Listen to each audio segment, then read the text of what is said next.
Good morning, all of you. BCom Part First, Subject Business Administration, व्यवसाय प्रशासन, paper first, business law, व्यापारिक संनियम।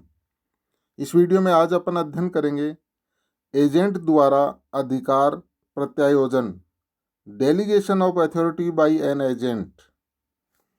सामान्यतः agent अपने प्रधान द्वारा प्रदत्त अधिकारों को किसी अन्य व्यक्ति को प्रत्यायोजित या प्रदान नहीं कर सकता है। सामान्यतः एजेंट अपने प्रधान द्वारा प्रदत्त अधिकारों को किसी अन्य व्यक्ति को प्रत्यायोजित या प्रदान नहीं कर सकता है, किंतु इस नियम के कुछ अपवाद अवश्य हैं। अर्थात एक एजेंट द्वारा अपवादजनक परिस्थितियों में उप एजेंट या स्थानापन्न एजेंट की नियुक्ति कर सकता है तथा उन्हें अपने अधिकारों का प्रत्यायोजन कर सकता है। धारा 190। अब अपन यहाँ पे अर्थ स्पष्ट करेंगे। उप एजेंट, सब एजेंट। सब एजेंट या उप एजेंट वह व्यक्ति है जो मूल एजेंट द्वारा नियुक्त किया जाता है तथा मूल एजेंट के नियंत्रण में ही एजेंसी के व्यवसाय में कार्य करता है। इस प्रकार एक उप एजेंट वह व्यक्ति होता है जो फर्स्ट मूल एजेंट द्वारा नियुक्त किया जाता है, सेकंड मूल एजेंट के नियंत्रण में कार्य करता है तथा थर्ड ऐसा उप एजेंट एजेंसी के व्यवसाय में ही कार्य करता है। तो ये उप एजेंट का अर्थ हो गया। अब अपन स्थानापन्न एजेंट या सह एजेंट, को एजेंट, सब्स्टिट्यूट एजेंट और को एजेंट, स्थानापन्न एजेंट या सह एजेंट। स्थानापन्न एजेंट वह व्यक्ति है जो एजेंट के स्थान पर कार्य करने के लिए नियुक्त किया जाता है।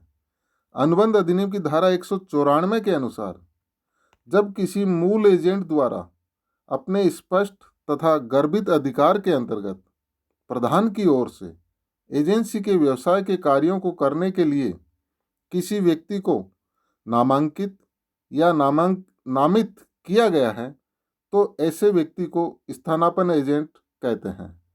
दूसरे शब्दों में स्थानापन्न एजेंट वह व्यक्ति होता है जो मूल एजेंट द्वारा अपने स्पष्ट या गर्भित अधिकारों के अंतर्गत नामांकित या नामित किया जाता है। उसका नामांकन प्रधान की ओर से एजेंसी के व्यवसाय के कार्यों को करने के लिए किया जाता है। ऐसा स्थानापन्न एजेंट उसे सौंपे गए कार्यों के लिए प्रधान के प्रति प्रत्यक्ष रूप से उत्तरदायी होता है। उदाहरण के लिए अजमेर का अमीर चंद जयपुर के जौहरीलाल को यह अधिकार देता है कि वह जयपुर के जयचंद से उसकी बकाया 5,000 रुपये की राशि वसूल करे। जौहरीलाल हीरालाल नाम के एक वकील को ऋण वसूल करने के लिए नामित कर देता है, तो यहाँ हीरालाल एक स्थानापन्न एजेंट माना जाएगा, न कि उप एजेंट।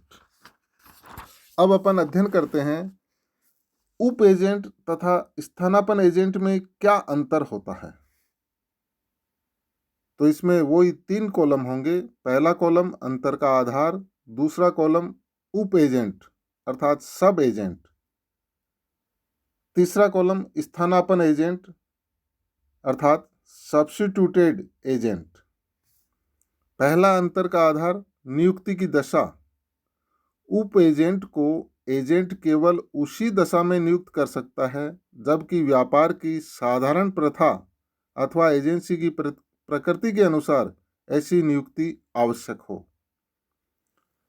एक एजेंट स्थानापन्न एजेंट केवल उसी दशा में नामित कर सकता है जबकि प्रधान की ओर से कार्य करने के लिए अन्य व्यक्ति को नामांकित करने का स्पष्ट या गर्भित अधिकार प्राप्त हो। उत्तरदायित्व नंबर 2 है। अंतर का आधार उत्तरदायित्व। उप एजेंट अपने कार्यों के लिए एजेंट के प्रति ही उत्तरदायी होता है, प्रधान के प्रति नहीं। स्थानापन्न एजेंट अपने कार्यों के लिए प्रधान के प्रति उत्तरदायी होता है, उसका संबंध प्रधान से ही होता है। नंबर 3 अंतर का आधार, प्रधान द्वारा उत्तरदायी ठहराना।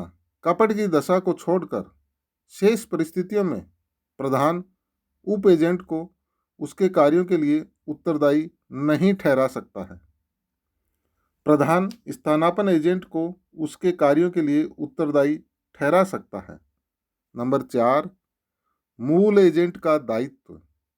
मूल एजेंट उप एजेंट के कार्यों के लिए प्रधान के प्रति उत्तरदायी होता है। मूल एजेंट स्थानापन्न एजेंट के कार्यों के लिए प्रधान के प्रति उत्तरदायी नहीं होता है।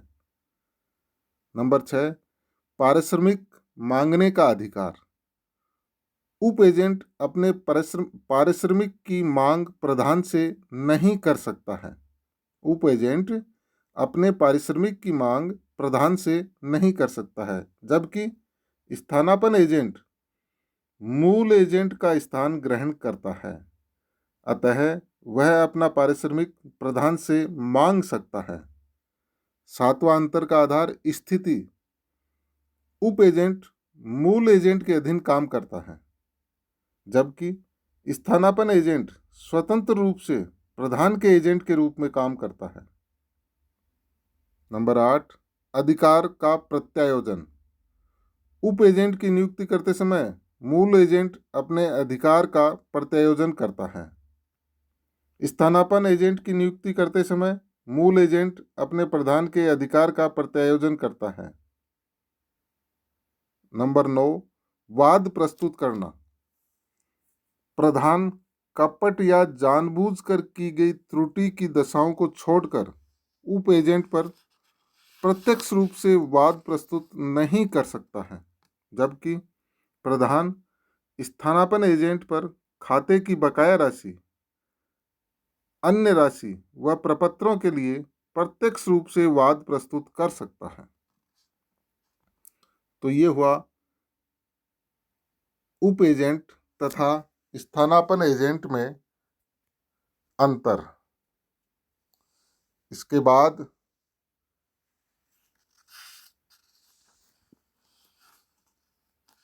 अपन अध्ययन करेंगे मूल एजेंट के कर्तव्य। प्रत्येक मूल एजेंट का यह कर्तव्य माना जाता है कि वह स्थानापन्न एजेंट का नामांकन करने में उतनी ही सावधानी तथा विवेक का प्रयोग करे जितनी कि एक सामान्य बुद्धि का व्यक्ति अपने निजी मामले में करता है। यदि वह सामान्य बुद्धि तथा विवेक के प्रयोग से ही ऐसे स्थानापन्न का नामांकन करता है तो वह उसके कर्तव्यों के लिए प्रधान के प्रति उत्तरदायी नहीं होगा।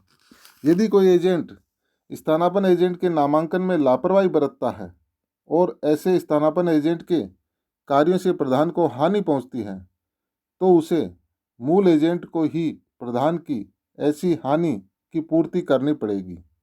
उदाहरण के रूप में अजय विजय को अपने लिए एक जहाज खरीदने के लिए आदेश देता है। विजय संजय नाम के एक प्रसिद्ध जहाज विशेषज्ञ को अजय के लिए जहाज खरीदने के लिए नामित करता है। संजय जहाज के निरीक्षण में लापरवाही बरतता है और उसके द्वारा खरीदा गया जहाज कुछ समय बाद नष्ट हो जाता है। यहाँ संजय स्वयं अजय के प्रति उत्तरदायी है, न कि विजय के प्रति, क्योंकि विजय ने तो पूर्ण सावधानी से जहाज खरीदने के लिए प्रसिद्ध विशेषज्ञ को ही नामित किया था। दूसरा उदाहरण, सुरेंद्र नरेंद्र के पास कुछ माल विक्रय के लिए भेजता है। नरेंद्र उस माल को प्रसिद्ध नीलामी करता महेंद्र को नीलाम करने हेतु दे देता है तथा उसे मूल्य के भुगतान को प्राप्त करने का अधिकार भी दे देता है। बाद में माल के लिए नरेंद्र को उत्तरदायी नहीं ठहराया जा सकता है, क्योंकि उसने पर्याप्त सावधानी एवं विवेक से ही अच्छा नीलामकर्ता नामित किया था। प्रधान तथा तीसरे पक्षकार के साथ स्थानापन्न एजेंट का संबंध। प्रधान तथा तीसरे पक्षकार के साथ स्थानापन्न एजेंट का संबंध। नंबर 1 स्थानापन्न एजेंट को प्रधान के मूल एजेंट के समान ही माना जाता है, अतः वह अपने कार्यों के लिए प्रधान के प्रति स्वयं प्रत्यक्ष रूप से उत्तरदायी होता है। नंबर 2, यदि मूल एजेंट ने स्थानापन्न एजेंट के चुनाव एवं नामांकन में पर्याप्त सतर्कता नहीं बरती है तथा उतने विवेक का प्रयोग नहीं किया है जितना कि एक सामान्य बुद्धि का व्यक्ति अपने मामले में करता है, तो वह प्रधान के प्रति उत्तरदायी होगा। किंतु यदि उसने पर्याप्त सतर्कता बरती है तथा सामान्य विवेक का प्रयोग किया है तो मूल एजेंट उत्तरदायी नहीं ठहराया जा सकेगा। नंबर 3, स्थानापन्न एजेंट द्वारा तीसरे पक्षकारों के साथ किए गए अनुबंधों के प्रति प्रधान प्रत्यक्ष रूप से उत्तरदायी होता है। धन्यवाद।